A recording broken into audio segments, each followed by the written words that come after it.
Hi guys, welcome to my channel. Friends, ಇವತ್ತು ನಾನು ನೆಗಡಿ, ಶೀತ, ಕೆಮ್ಮು ಆದರೆ ಏನು ಮಾಡಬೇಕು, ಇಮಿಡಿಯೇಟ್ ಹೇಗೆ ಅದನ್ನು ಸಾಲ್ವ್ ಮಾಡ್ಕೋಬೇಕು ಅನ್ನೋದನ್ನು ತೋರಿಸ್ತಾ ಇದ್ದೀನಿ. ಈ ಶೀತ ಅನ್ನೋದು ಎಕ್ಸಸ್ ಆಫ್ ಬಾಡಿ ಹೀಟಿಂದನಾರು ಬರ್ಬೋದು, ಇಲ್ಲ ತುಂಬ ಶೀತ ಆದ್ರೂ ಬರ್ಬೋದು, ಇಲ್ಲ ಮನೆಯಲ್ಲಿ ಯಾರಿಗಾರು ಒಬ್ಬರಿಗೆ ನೆಗಡಿ, ಕೆಮ್ಮು, ಶೀತ ಆಗಿದ್ದರೆ ಅದರಿಂದನೂ ಇನ್ಫೆಕ್ಷನ್ ಆಗಿ ಬರೋ ಚಾನ್ಸಸ್ ಭಾಳ ಇರುತ್ತೆ. ಅದನ್ನು ನಾವು ಹೇಗೆ 10 ನಿಮಿಷದಲ್ಲಿ ಹೇಗೆ ಕಡಿಮೆ ಮಾಡಿಕೊಂಡು ನಾವು ರಿಲ್ಯಾಕ್ಸ್ ಆಗೋದು ಅನ್ನೋದನ್ನು ನಾನು ತೋರಿಸ್ತಾ ಇದ್ದೀನಿ. ಇದಕ್ಕೆ ಬೇಕಾಗಿರೋವಂಥ ಇಂಗ್ರೀಡಿಯೆಂಟ್ಸ್ ಕೇವಲ ಎರಡೆರಡು ಇಂಗ್ರೀಡಿಯೆಂಟ್ಸು. ಬನ್ನಿ ಅದು ಹೇಗೆ ಮಾಡೋದು ಅಂತ ನೋಡೋಣ. ಫಸ್ಟ್ ನಾನು ಇಲ್ಲಿ ಕೊಬ್ಬರಿ ಎಣ್ಣೆನ ತೊಗೊಂಡಿದ್ದೀನಿ. ಇದಕ್ಕೆ ಬೇಕಾಗಿರೋ ಅಂಥದ್ದು ನೋಡಿ, ಇಲ್ಲಿ ಕೊಬ್ಬರಿ ಎಣ್ಣೆ ಇದು. ಇದಕ್ಕೆ ಒಂದು 2-3 ಸ್ಪೂನಷ್ಟು ನಾನು ಇಲ್ಲಿ ಕೊಬ್ಬರಿ ಎಣ್ಣೆ ತೊಗೊತಾ ಇದ್ದೀನಿ.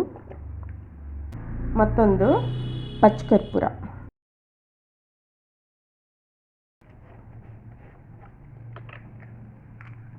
ನೋಡಿ ಈ ರೀತಿ ಇರುತ್ತೆ ಪಚ್ಚಕರ್ಪೂರ. ಇದನ್ನು ಪ್ರಸಾದಗಳಲ್ಲೂ ಯೂಸ್ ಮಾಡ್ತಾರೆ, ಮತ್ತು ಔಷಧಿ ಗುಣವಾಗಿಯೂ ಇದನ್ನು ಯೂಸ್ ಮಾಡ್ತಾರೆ. ಚಿಕ್ಕ ಮಕ್ಕಳಿಗಾದರೆ ಪಚ್ಚಕರ್ಪೂರ ಹಚ್ಚಿ, ದೊಡ್ಡವ್ರಿಗಾದರೆ ಮಾಮೂಲಿ ನಾವು ದೇವ್ರಿಗೆಲ್ಲ ಯೂಸ್ ಮಾಡ್ತೀವಲ್ಲ ಆ ಕರ್ಪೂರನ ತೊಗೊಂಡ್ರೆ ಚೆನ್ನಾಗಿರುತ್ತೆ. ಅದು ತುಂಬಾ ಸ್ಟ್ರಾಂಗ್ ಇರುತ್ತೆ. ಚಿಕ್ಕ ಮಕ್ಕಳಿಗೆ ಇದಾದರೆ ಸಾಕು. ಇದನ್ನು ನಾವು ಈ ರೀತಿ ಪುಡಿ ಮಾಡಬೇಕು. ಕೊಬ್ಬರಿ ಎಣ್ಣೆ ಒಳಗೆ ಹಾಕಬೇಕು. ಇದನ್ನು ಪುಡಿ ಮಾಡಿ ಸ್ವಲ್ಪ ಜಾಸ್ತಿನೇ ಹಾಕ್ಕೊಳ್ಳಿ, ಏನೂ ಆಗೋಲ್ಲ. ಇದನ್ನು ಹೇಗೆ 1 ನಿಮಿಷ ಮಿಕ್ಸ್ ಮಾಡ್ಕೊಂಬಿಡೋದು.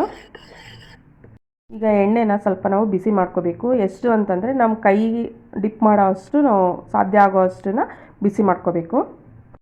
ಈಗ ಸ್ಟವ್ ಹಚ್ಕೋಬೇಕು. ಸ್ಟವ್ ಹಚ್ಕೊಂಡು ಬಿಸಿ ಮಾಡ್ಕೋಬೇಕು.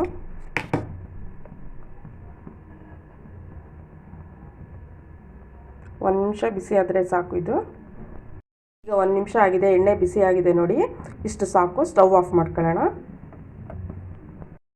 ಇದು ಬಿಸಿ ಇರಾಗಲೇ ನಾವು ಈ ರೀತಿ ಚೆನ್ನಾಗಿ ನೆತ್ತಿಗೆಲ್ಲ ನಾವು ಅಪ್ಲೈ ಮಾಡ್ಕೋಬೇಕು. ಚೆನ್ನಾಗಿ ಈ ರೀತಿ ನೆತ್ತಿಗೆ ಬಿಸಿ ಇರಾಗಲೇ ಚೆನ್ನಾಗಿ ಮಸಾಜ್ ಮಾಡ್ಕೋಬೇಕು. ಒಂದು 5 ನಿಮಿಷ ಚೆನ್ನಾಗಿ ಈ ರೀತಿ ನೆತ್ತಿಗೆಲ್ಲ ಹಾಕಿ ಚೆನ್ನಾಗಿ ಮಸಾಜ್ ಮಾಡ್ಕೋಬೇಕು. ಮತ್ತು ತಲೆನೋವಿರುತ್ತೆ, ಬೇಗನೆ ಕಡಿಮೆ ಆಗುತ್ತೆ. ಕಿವಿ ಹತ್ರ, ತಲೆ ಹತ್ರ, ಇಡೀ ಫೇಸ್ ಮಸಾಜ್ ಮಾಡ್ಕೊಂಡ್ರೂ ಏನೂ ತೊಂದರೆ ಆಗೋಲ್ಲ. ಚೆನ್ನಾಗಿ ಒಂದು 5 ನಿಮಿಷಗಳ ಹತ್ರ ಚೆನ್ನಾಗಿ ಮಸಾಜ್ ಮಾಡ್ಕೊಳ್ಳಿ.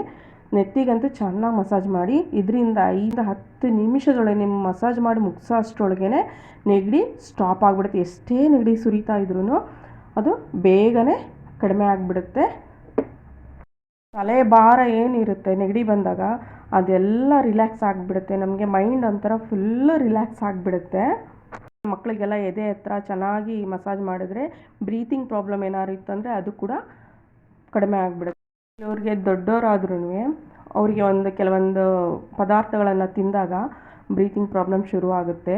ಅಂಥವ್ರು ಕೆಲವರೊಂದು ಮೊಸರು ತಿನ್ನೋಕ್ಕೂ ಆಗಲ್ಲ, ಮಜ್ಜಿಗೆ ಕುಡಿಯೋಕ್ಕಾಗಲ್ಲ, ಬಾಳೆಹಣ್ಣು ತಿಂದ್ರೂ ಶೀತ ಆಗಿ ಅವ್ರಿಗೆ ಬ್ರೀತಿಂಗ್ ಪ್ರಾಬ್ಲಮ್ ಅನ್ನೋದನ್ನು ಶುರು ಆಗುತ್ತೆ.